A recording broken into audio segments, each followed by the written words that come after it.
வணக்கம் நண்பர்களே, welcome to the show.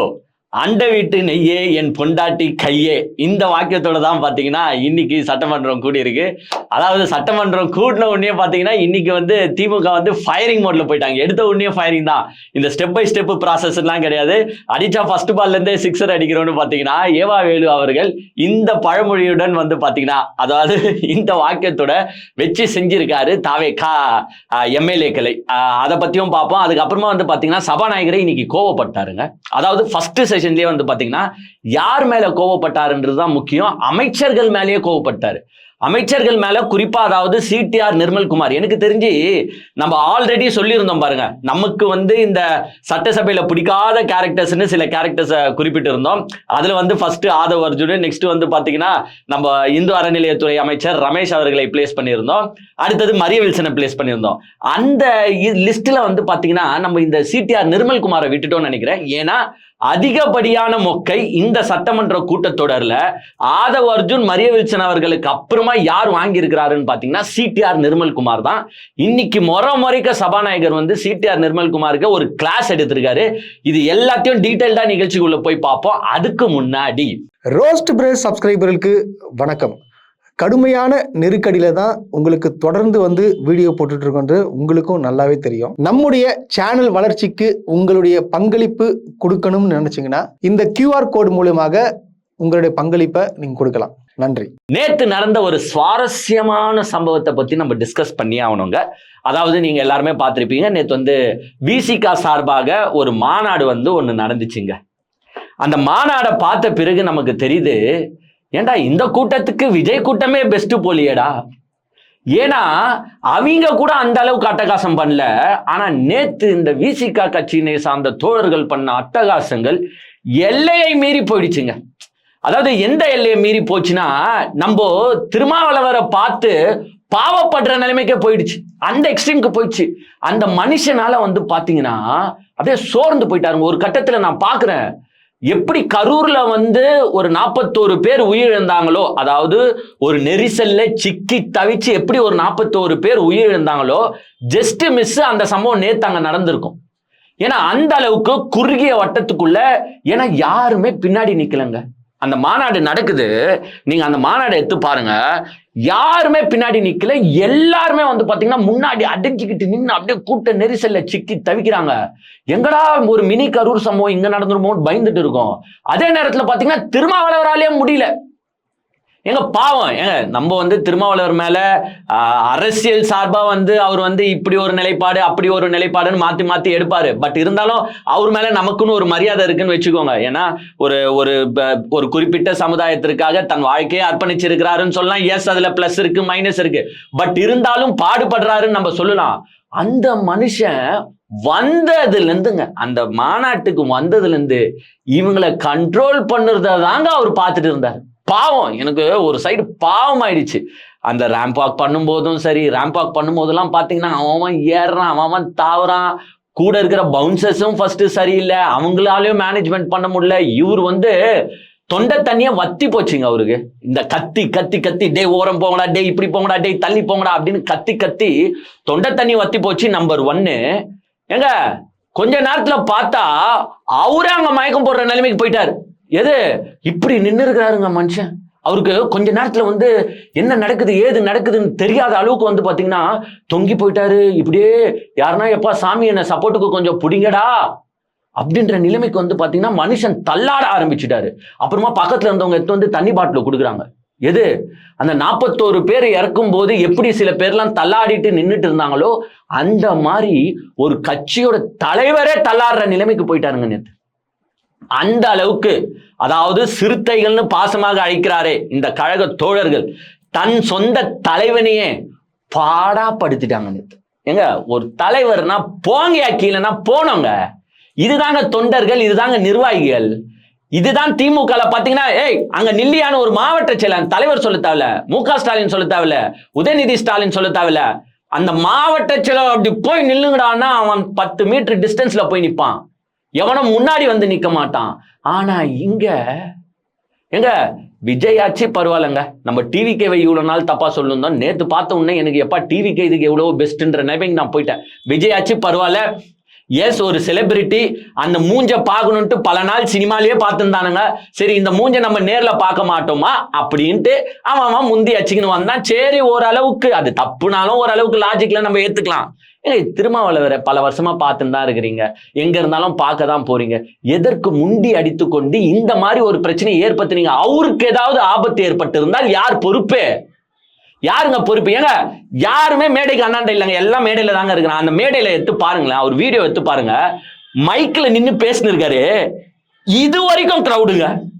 ஏங்க அவரால் இப்படி ஒன்று அவர முடியல, அப்படி ஒன்று அவர முடியல, அந்த அளவுக்கு ஒரு ஒழுக்கம் இல்லாம அப்படின்னு சொல்லலாம்.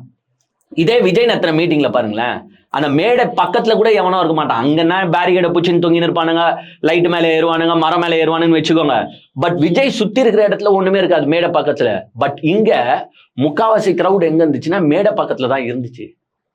இந்த மாதிரி ஒரு ஆர்கனைஸ் பண்ணியிருக்காங்க, சுத்தமா நல்லா இல்லை. ஏங்க ஏதாவது அசம்பாவிதம் ஏற்பட்டு இருந்தால் யார் பொறுப்பு? எனக்கு தெரியும் யார் மேல பொறுப்பு போடுவாங்க டிவிக்குன்ட்டு. இதற்கு காரணம் திமுக தான், திமுக காவல்துறை தான் இதுக்கு காரணம்னு சொல்லுவாங்க. நான் இப்போ கேட்கிறேன், திருமாவளவர் அவர்களே, இப்போ நீங்க இருப்பது ஆளுங்கட்சி யாரு? டிவிகே தான். ஏன் நேற்று உங்களுக்கு சரியான ப்ரொடெக்ஷன் தரல? ஏங்க நான் கேட்கறது எதுனா தப்பாங்க? ஏங்க அவங்க கட்சியோட தான் கூட்டணி அமைச்சு உங்க ஆட்சி அமைச்சிருக்காங்க. உங்க ஆளுங்க வந்து பாத்தீங்கன்னா இதுல அமைச்சரவையில வேற இருக்காங்க. வன்னியரசு அவர்கள் அமைச்சரவையில இருக்காரு. நான் ஸ்ட்ரெயிட்டா, சரி திருமாவளவர் கேட்கிறாரோ இல்லையோ, விசிகா காரங்க கேட்கிறாங்களோ இல்லையோ, நான் விஜயோட அரசை பார்த்து கேட்கிறேன், நேத்து ஏன் திருமாவளவர் அவர்களுக்கு நீங்க சரியான பாதுகாப்பு தரல? அந்த மாநாட்டிற்கு ஏன் போதிய காவல்துறையை நீங்க இது பண்ணல? ஏன் எம்ப்ளாய் பண்ணிருக்கணும்ல? ஒரு உங்க ரூலிங் பார்ட்டில இருக்கிற ஒரு கட்சி ஒரு மாநாடு நடத்துறாங்க, எங்க காவல்துறை? அங்க கண்ணு கெட்டின தூரத்துக்கு காவல்துறையை காணோம். எல்லாரும் முண்டி அச்சுக்கின்னு உள்ள வராங்க. இதே போலீஸ் அங்க இருந்து இதே இப்போ இதே விஜய் ஒரு கூட்டம் நடத்துட்டோமே, எங்க போலீஸ் எப்படி பந்தோபஸ்து பண்ணுது, விஜய் பக்கத்துல எங்கன்னா நெருங்க விடுதா, எப்படி ஆர்கனைஸ் பண்றாங்க கிளீனா. ஏன் அது மாதிரி திருமாவளவருக்கு ஆர்கனைஸ் பண்ண நீங்க ஹெல்ப் பண்ண வேண்டியதானே? உங்க கூட்டணி கட்சியில தானே அவர் இருக்காரு. நேத்து அவரே சோர்ந்து போய் உழுந்துட்டு இருப்பாருங்க. கொஞ்சம் விட்டு இருந்தா அந்த மனுஷன் உழுந்துட்டு இருப்பாரு. ஏன் போதிய பாதுகாப்பை இந்த டிவிக்கு அரசு திருமாவளவர் நேத்து நடத்திய மீட்டிங்க்கு வழங்கவில்லை அப்படின்ட்டு நம்ம தான் கேட்போம். ஆனா திருமாவளவர் கேட்பாருன்னா அவர் கேட்க மாட்டார். ஏன்னா அரசியல். எப்பா இது வரைக்கும் இல்லாத எங்களுக்கு ஒரு அமைச்சரவை கொடுத்திருக்கிய சாமி, அதுவே எங்களுக்கு போதுமடா சாமி அப்படின்ற மாதிரி போய் சரண்டர் ஆயிட்டாங்க. நேத்து இவ்வளவு அக்கப்போர் நடந்துட்டு இருக்குங்க. திருமாவளவர் பேச்ச பார்த்தா எனக்கு ஐயோ ஐயோ, என்னையா இந்த மனுஷன் இப்படி ஆயிட்டாரையா, எப்பா சாமி உனக்கு இன்னாயா ஆச்சு சாமி அப்படின்ற மாதிரி தான் போயிடுச்சு. ஏங்க திமுக இவரை இப்ப எல்லாருமே எப்படி தெரியுமா வர்ணிக்கிறாங்க ஆக்சுவலா, பட் அதை யோசிச்சு பார்த்தா ஆமாடா இது உண்மைதானடா அப்படின்ற மாதிரி தான் இருக்கு. எங்க திமுக ரூலிங் பார்ட்டியா இருக்கும் போது திமுக கூட இருக்காப்ல, அதிமுக ரூலிங் பார்ட்டியா இருக்கும்போது அதிமுக கூட இருக்காப்ல. எனக்கு தெரிஞ்ச அந்த மக்கள் நல கூட்டணின்னு ஒன்று ஃபார்ம் பண்ணாங்க பாருங்க, அப்போ ஒண்டிதான் லைட்டா இவரு கொஞ்சம் தடம் புரண்டு மாறி வந்துட்டாரு. அப்புறமா நெக்ஸ்ட் எப்படியோ திமுக தான் ஆட்சி அமைக்க போகுதுன்னு திமுக அலையன்ஸ்ல ஃபார்ம் ஆயிட்டாரு. ஸோ யாரு ரூலிங் பார்ட்டியா இருக்காங்களோ அந்த கட்சியோட வந்து பாத்தீங்கன்னா சேர்த்து பயணிக்கிற மாதிரி தான் இருக்கு. இப்போ அதை அவரே சொல்றாரு, இவங்க ஆளுங்கட்சியா இருக்கும்போது நம்மளும் இருந்தோம், இவங்க ஆளுங்கட்சியா இருக்கும்போது நம்மளும் இருந்தோம். இப்ப டிவிக்கே பாத்தீங்கன்னா மாண்புமிகு முதலமைச்சர் ஜோசப் விஜய் அவர்களின் தலைமையில நம்ம இருக்கிறோம், நம்ம ஆட்சி அதிகாரத்துல இருக்கிறோம் அப்படின்னு வந்து பெருமையா பேசுறாரு. இது ஒரு பெருமையான விஷயமானு எனக்கு தெரியல. பட் ஓகே, அரசியல் பண்ணி ஆகணும். அதனால அவருக்கே தெரிஞ்சு போச்சு நம்ம கட்சியில இருக்கிற பாதி பேர் வந்து பாத்தீங்கன்னா எங்க போயிட்டான், டிவிகளை போய் சேர்ந்துடுறா. ஸோ நம்ம எப்படின்னா நம்ம கட்சியை கட்டமைக்கணும், கட்சியை வந்து அப்படியே கட்டுக்கோப்பா வைக்கணும் அப்படின்ற பட்சத்துல நம்ம இப்படிலாம் பேசிதாண்டா ஆகணும்ட்டு பேசுறாரு. ஓகே, ஏன்னா கட்சி கண்ட்ரோல் தன்னை மீறி போகிறதா அப்படின்ற பயம் திருமாவளவர் அவர்களுக்கு இருக்குதான்றத நம்ம யோசிச்சு பார்க்க வேண்டிய கட்டாயத்துல இருக்கிறோம். ஏன்னா நேத்தே வந்து பாத்தீங்கன்னா அந்த சுடர் இருக்கு பாத்தீங்களா, அதை வந்து ஹோல்டு பண்றாரு திருமாவளவர் வந்து பாத்தீங்கன்னா இப்படி ஹோல்டு பண்றாரு. எங்க கட்சி தலைவர் அவர் தாங்க ஹோல்டு பண்ணணும். ஏங்க நானே வந்து சொல்றேன், அவர் தான் ஹோல்டு பண்ணணும். லெஃப்ட்ல இருந்து ஒரு கை வருது, ரைட்ல இருந்து ஒரு கை வருது. யார் கைடான்னு பார்த்தா நம்ம மாண்புமிகு அமைச்சர் வன்னியரசு அவர்களின் கை. ஏங்க நான் கேட்கிறேன், ஒரு தலைவர் தானே ஹோல்டு பண்ணணும் சட்டப்படி. ஏங்க இதே திமுக மீட்டிங் எடுத்துட்டாலும் ஒன்னு முதலமைச்சர் முன்னாள் முதலமைச்சர் ஹோல்டு பண்ணுவாரு, இல்லைன்னா துணை முதலமைச்சர் ஹோல்டு பண்ணுவாரு. பக்கத்துல இருந்து ரெண்டு கைகள் வந்து வச்சா அது ஏத்துப்பாங்களா யாருன்னா? ஏங்க முறைக்கு அங்கேயே தட்டி விட்டாரு. எப்ப கையெடுனாரு இந்த சைடு நம்ம அமைச்சர் வன்னியரசை பார்த்துட்டு நீயும் கையெடுப்பானாரு, 2 பேரும் மொக்க வாங்கினாங்கல்ல.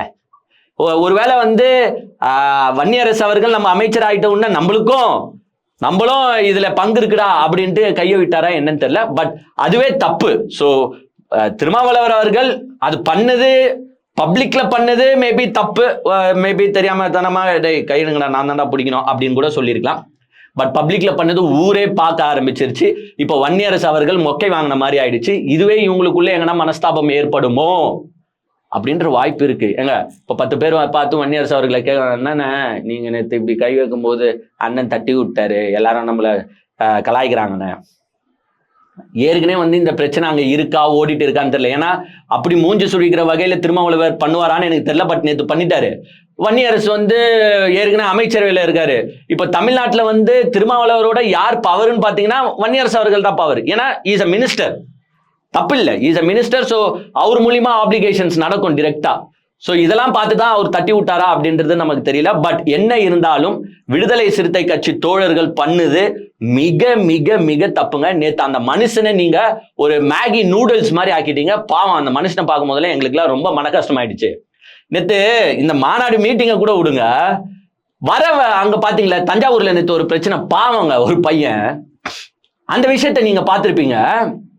எங்க பிரச்சனை யாரால? ஒரு பேனர் வைக்கிறாங்க தஞ்சாவூர்ல, அதை வந்து கார்பரேஷன் வந்து அந்த பேனரை எடுத்த உடனே இந்த விசிகா கட்சிக்காரங்க என்ன பண்றாங்கன்னா போய் அங்க ஆபீஸ்ல போராடுறாங்க. யாரும் நம்மளை மதிக்கலன்னு உடனே என்ன பண்றாங்கன்னா ரோட்டுக்கு வந்து போராடுறாங்க. ரோட்டுக்கு வந்து போராடும் போது காவல்துறை வந்து அவங்கள எப்பா ஏஞ்சி போங்கப்பா, ஏன்பா ரோடெல்லாம் மறைக்கிறீங்க அப்படின்னு கேட்குறாங்க. அந்த நேரத்தில் அவசரத்தில் ஒரு பையன், அவனுக்கு விதியை பாருங்களேன்.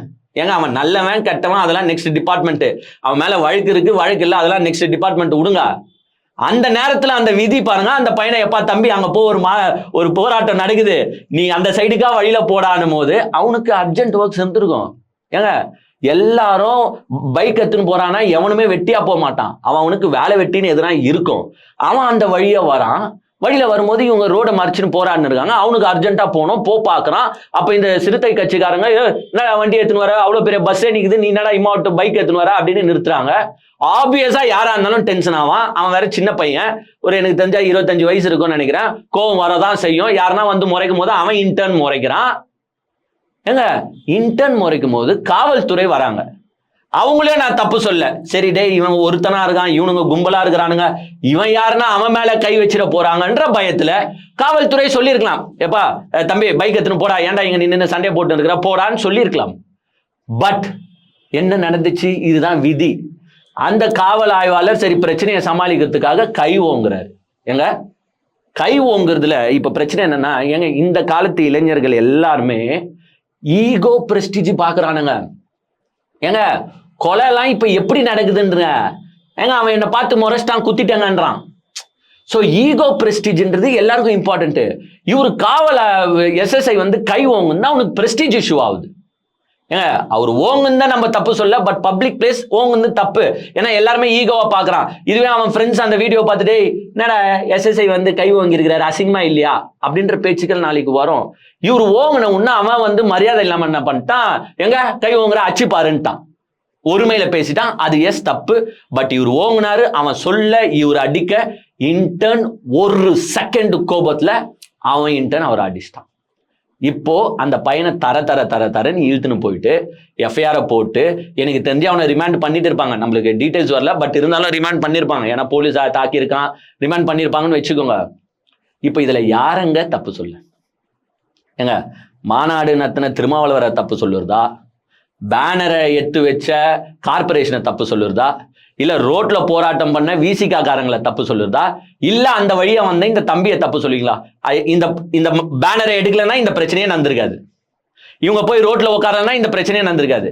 இப்ப பைக்ல வந்த அந்த பையன் ஒரு கொஞ்சம் ஈகோவாலையும் ஒரு கிளாஷாலையும் கோவப்பட்டு போலீஸ் மேல கைய வச்சு இன்னைக்கு கம்பியை எண்ணிட்டு இருப்பான் எனக்கு தெரிஞ்சு. நான் கேட்கிறேன், அந்த போராட்டம் பண்ணாங்களே, ஏங்க இந்த பையன் அச்சு உடனே அந்த போராட்டமே கலைஞ்சு போச்சு ஆட்டோமேட்டிக்கா. ஏன்னா இது போலீஸ்க்கும் அவனுக்கும் ஃபர்ஸ்ட் போலீஸ்க்கும் போராட்டக்காரங்களுக்கும் இருந்த போராட்டம் போலீஸ்க்கும் இவனுக்கும் மாறி போச்சு.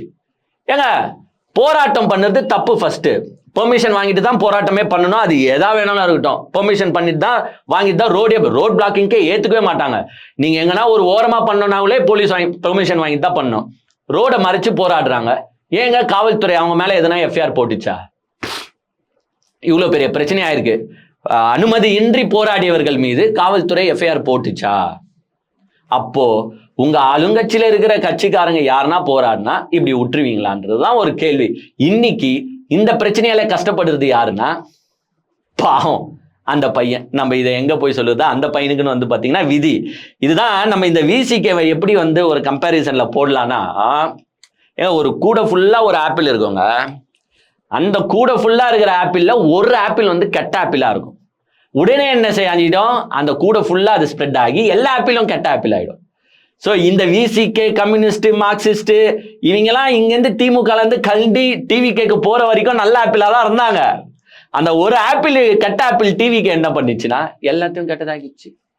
ஸோ எல்லாருமே இப்போ என்ன சுத்தி நிற்கிறாங்கன்னா டிவிக்கே பட்டுன்ற மாதிரி தான் சுத்தி நிற்காங்க. சரி, இன்னைக்கு சட்டமன்றத்தில் என்ன நடந்துச்சு அந்த டாபிக் உள்ள நான் போவோமே, இதே உள்ளாரம் பேசிட்ட பாருங்க. அதாவது ஏவா வேலு வந்து பாத்தீங்கன்னா இன்னைக்கு செம ஃபயரா ஒரு பதிலடி கொடுத்திருக்காரு. அதாவது நம்ம எல்லாருமே பார்த்துட்டு வர ஒரு விஷயம் தான், இந்த ஆட்சி என்ன செய்யுதுன்னா திமுக என்னென்ன திட்டங்களை கொண்டு வந்துச்சோ அதை கட் காப்பி பேஸ்ட் பண்ணிட்டு பேரை ஒண்டி மாத்திடுறாங்க. எல்லா திட்டமும் திமுகவோட திட்டம் தாங்க, பேரை ஒண்டி தான் மாத்தி போறாங்க. நான் என்ன சொல்றேன்னா, திட்டத்தை அப்படியே வைக்கிறீங்களே, அப்ப திட்டத்தின் பெயரையும் அப்படியே வைக்கணும். இதே அதுல வந்து மு க ஸ்டாலின் திட்டம், இந்த திட்டம், உதயநிதி திட்டம் அப்படி இப்படின்னு எதுனா இருந்துச்சுன்னா சரி, எப்பா பேர் இருக்குது அதனால அவங்க மாற்றுறாங்க அப்படின்னு நம்ம ஏத்துக்கலாம். பட் என்னன்னா பேர்ல வந்து பாத்தீங்கன்னா முன்னாள் முதல்வர்கள் பேரோ எந்த பேருமே இருக்காது.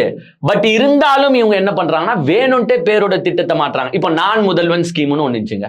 அதுல என்ன நான் முதல்வன்னா யார் முதல்வரா இருக்கிறாங்களோ அவங்க தான் நான் முதல்வன். அதுல என்ன மு க ஸ்டாலின் திட்டம்னா இருந்துச்சு கிடையாது. பட் என்ன பண்ணாங்க, நான் முதல்வன் திட்டத்தை மாத்தினாங்க.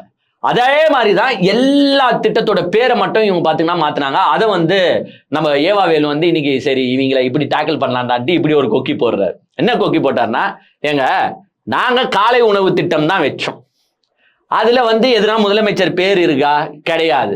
ஆனா நீங்க வாண்டடா போயிட்டு அந்த காலை உணவு திட்டத்தை காமராஜர் பேர்ல மாத்துறீங்க. எஸ், காமராஜர் வந்து ஒரு நல்ல தலைவர், அதுல எங்களுக்கு மாறுபட்ட கருத்து இல்ல. சத்துணவு எடுத்துன்னு வந்ததே அவர் தான், அதுல அவர் பேரே இருக்கு, நாங்க அதை தப்பு சொல்லல. ஏதாவது ஒரு புதிய திட்டத்தை தொடங்கி நீங்க அதை வந்து காமராஜர் அவர்களின் பேரோ இல்ல உங்களுக்கு விரும்பிய தலைவர்களின் பேரோ போட்டு பண்ணுறது தப்பு கிடையாது. பட் ஆல்ரெடி ஒரு திட்டம் இருக்கு, அந்த திட்டத்துல அந்த முதல்வரின் பேர் கூட கிடையாது, வெறும் காலை உணவு திட்டம் தான் இருக்கு. இதற்கு நீங்க மாற்ற வேண்டிய காரணம் என்ன?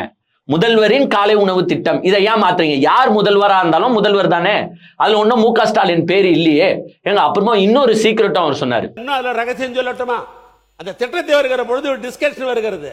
நான் கூட சொன்னேன், இந்த பிள்ளைகளுக்கு ஒரு காலத்திலே காமராஜர் திட்டம் என்று பெயர் இருக்கிறது, மதிய உணவு திட்டத்திற்கு மக்கள் தலைவர் எம்ஜிஆர் பெயர் இருக்கிறது என்று சொல்லிவிட்டு அன்றைக்கு இருந்த சீஃப் செக்ரட்டரியோடு அந்த அமைச்சரில் இருந்த நான் சொன்னேன், ஏன் இந்த திட்டத்திற்கு மு க ஸ்டாலின் காலை உணவு திட்டம் என்று வைக்கலாமே என்று நான் கேட்ட பொழுது முதலமைச்சர் சொன்னார், அப்படிலாம் இல்லை, யார் பேர் வைக்க வேண்டிய அவசியம் இல்லை. முதலமைச்சர் என்பது பொதுவான பெயர், பொதுவான சொற்றொடர், அது யாரையும் குறிப்பிடுவது அல்ல. எனவே முதலமைச்சர் என்று சொன்னால் யார் வந்தாலும் அதை மாற்றம் செய்ய மாட்டார்கள், யார் வந்தாலும் முதலமைச்சர் தானே, அந்த நிலையிலே அதை மாற்ற வேண்டாம் என்று சொல்லிதான் பேர் வச்சார். அதாவது இந்த காலை உணவு திட்டத்துக்கு பேர் வைக்கும் போது என்ன நடந்துச்சு அப்படின்றத வந்து எக்ஸ்பிளைன் பண்றாரு ஏவா வேலு. ஏங்க இந்த திட்டத்துக்கு என்ன பேர் வைக்கலாம்னு யோசிக்கும் போது நாங்க எல்லாருமே சொன்னது மு க ஸ்டாலின் காலை உணவு திட்டம்னு வைப்போம் அப்படின்னா நாங்க எல்லாருமே சொன்னோம். செக்ரட்டரி கூட அதை தான் சொன்னாரு. ஆமா சார், காமராஜர் திட்டம்னு இருக்கு, எங்க முதலமைச்சர் முன்னாள் முதலமைச்சர் புரட்சி தலைவர் பேர்ல திட்டங்கள் இருக்கு, நீங்க ஏன் உங்க திட்டங்கள்ல பேர் வைக்க மாட்டீங்க, வாங்க நம்ம வைப்போம், உங்க பேரே வைப்போம் அப்படின்னு தான் எல்லாருமே வந்து சொல்லியிருக்காங்க. பட் முதலமைச்சர் மு க ஸ்டாலின் என்ன சொல்லியிருக்காருன்னா, முன்னாள் முதல்வர் அப்படிலாம் வைக்க கூடாது, அது தவறு. என் பேரை வச்சு நீங்க ஒரு திட்டத்தை ஸ்டார்ட் பண்ணீங்கன்னா பிற்காலத்துல அவங்க அந்த பேரை யோசிக்க ஒரு வாய்ப்பா அமைஞ்சிரும். பட் அந்த வாய்ப்பு நமக்கு தர வேண்டிய அவசியம் இல்லை. நீங்க முதல்வரின் காலை உணவு திட்டம்னு வச்சா அந்த டைம்ல யார் முதல்வர் இருக்காங்களோ அவங்க பேர்ல தானே அது போகுது.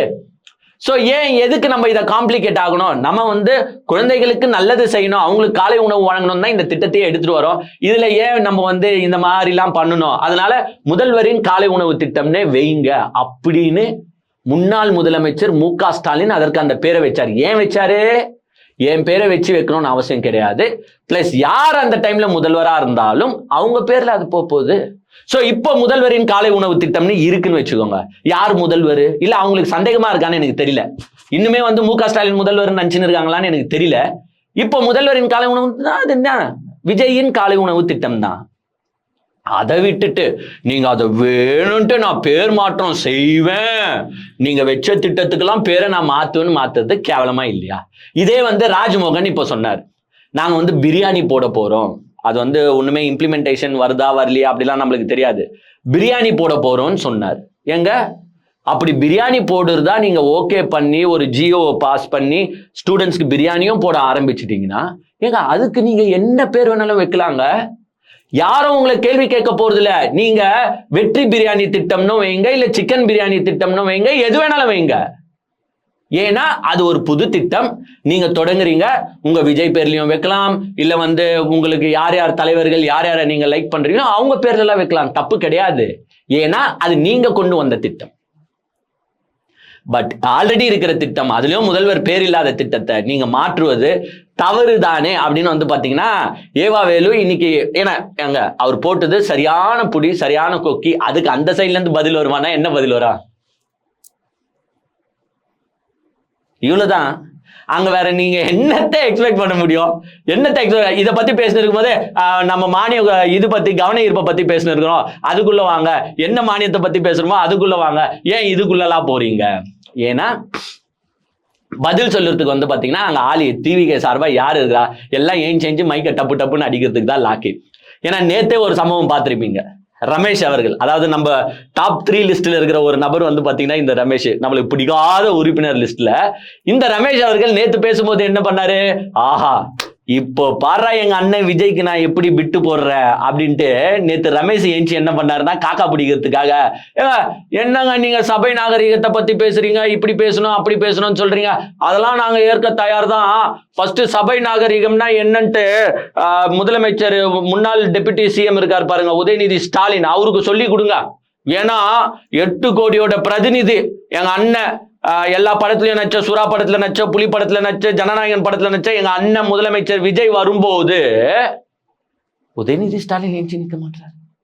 இது ஒரு சபை நாகரிகமாங்க? 8 கோடி மக்களின் பிரதிநிதிங்க அவரு அப்படின்ட்டு டாக்கா போடுறாரு. எது முதல்வர் கிட்ட எப்படி வர்ற நல்ல பேர் வாங்க போற, இப்ப பர்றா உதயநிதி ஸ்டாலினுக்கு எப்படி செக் வச்சேன் பாடுறா அப்படின்ட்டு டாக்கா போட்டாரு. அத உதயநிதி ஸ்டாலின் தான் பதில் சொல்லி முடிக்கணும்னு கிடையாது, ஓபிஎஸ்ஏ மரண மொக்க கொடுத்துறாரு. ஓபிஎஸ் கொடுத்ததும் இல்லாம எங்க இப்ப இந்த டிவிகே கட்சிக்கு கிளாஸ் யார் எடுக்கிறாங்கன்னு பார்த்தா எங்க சபாநாயகரே எடுக்கிறாரு. ஃபர்ஸ்ட் எங்க இவங்கெல்லாம் அமைச்சர் ஆயிட்டாங்க. எங்க அமைச்சர் ஆயிட்டாலே சும்மா வந்து நாங்களாம் ஃப்ரெஷ் எம்எல்ஏ, நாங்களாம் ஃப்ரெஷ் மினிஸ்டர், நாங்க இன்னும் கத்துக்கிறோம் பார்க்கணும்.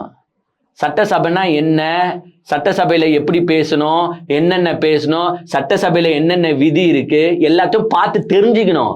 நாங்க தெரிஞ்சுக்கிட்டே இருக்கோம்லாம் சொல்லக்கூடாது. பவர் வந்துருச்சுல, கத்துக்கோங்க. ஏங்க சபையில என்னென்ன, பேரவைத் தலைவர் தான் இன்சார்ஜுங்க, அவர் தான் ஹெட். ஓபிஎஸ் அதை தான் சொல்றாரு. ஏங்க பேரவைத் தலைவர் தான் ஹெட்.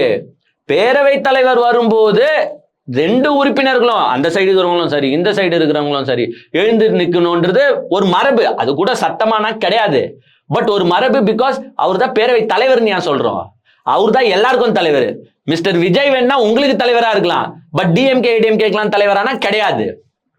சோ அவர் தெளிவா எக்ஸ்பிளைன் பண்றாரு, பேரவை தலைவர் வரும்போது நம்ம நிக்கிறதோ நீங்க நிக்கிறதோ எல்லாம் மரபு, பட் முதலமைச்சர் வரும்போது நிக்கணும்ன்ற அவசியம் எல்லாம் கிடையாது.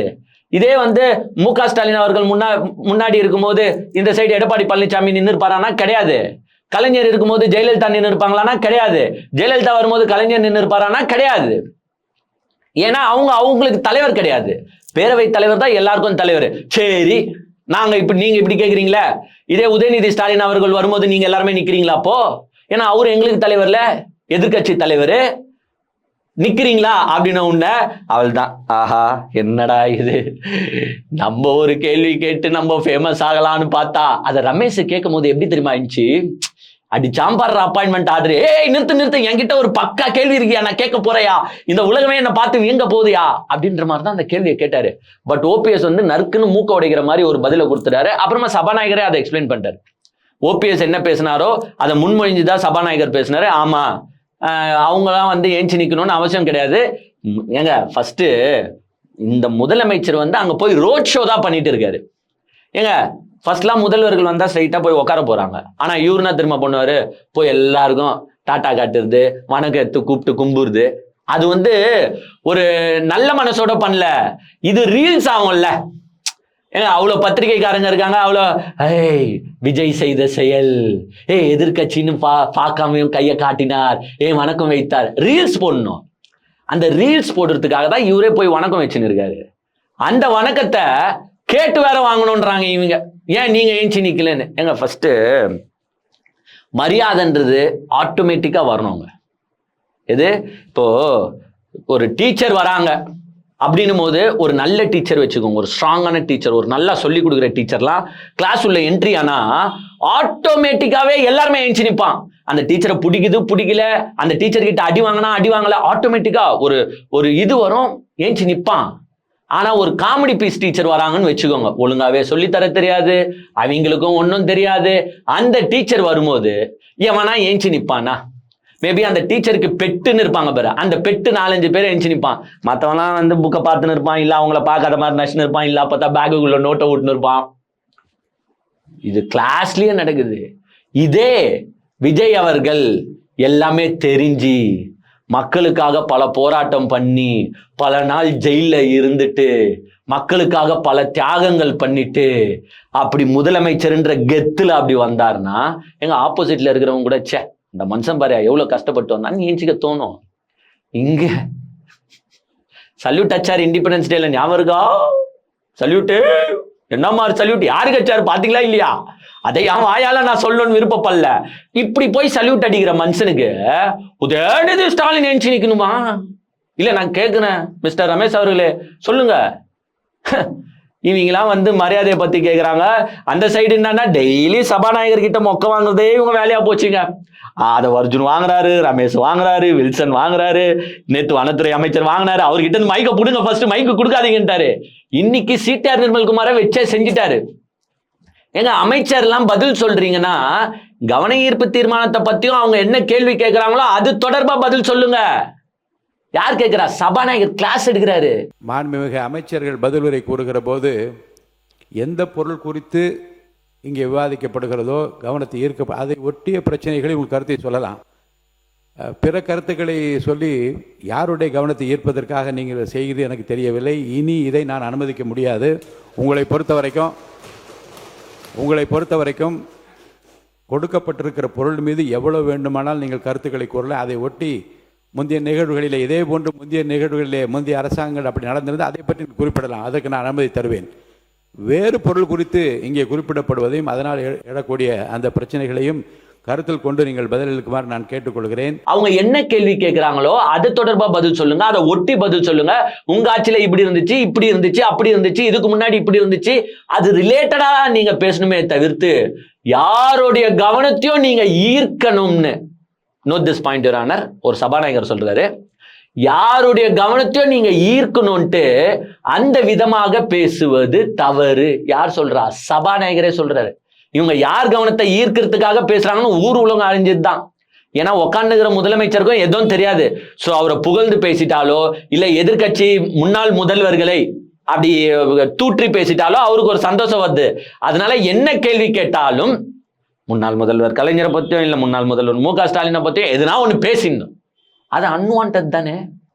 அததான் சபாநாயகர் வந்து பாத்தீங்கன்னா இன்னைக்கு உங்களுக்கு கிளாஸை பக்குவமா எடுத்து இனிமேட்டு நீங்க யாருன்னா இப்படி பேசுனீங்கன்னா நான் அவை குறிப்பில இருந்து நீக்கிடுவேன்.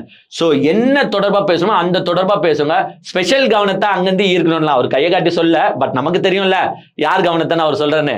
அந்த மாதிரிலாம் ஈர்த்து பேசாதீங்க மெம்பர்ஸ் அப்படின்னு வந்து பாத்தீங்கன்னா இன்னைக்கு பேசியிருக்காரு. சோ இன்னைக்கு வந்து பாத்தீங்கன்னா பல சம்பவங்கள் இன்னுமே தொடரும். அந்த சம்பவங்கள்லாம் எபிசோட் பார்ட் 2ல உங்களுக்கு போட்டுறோம்.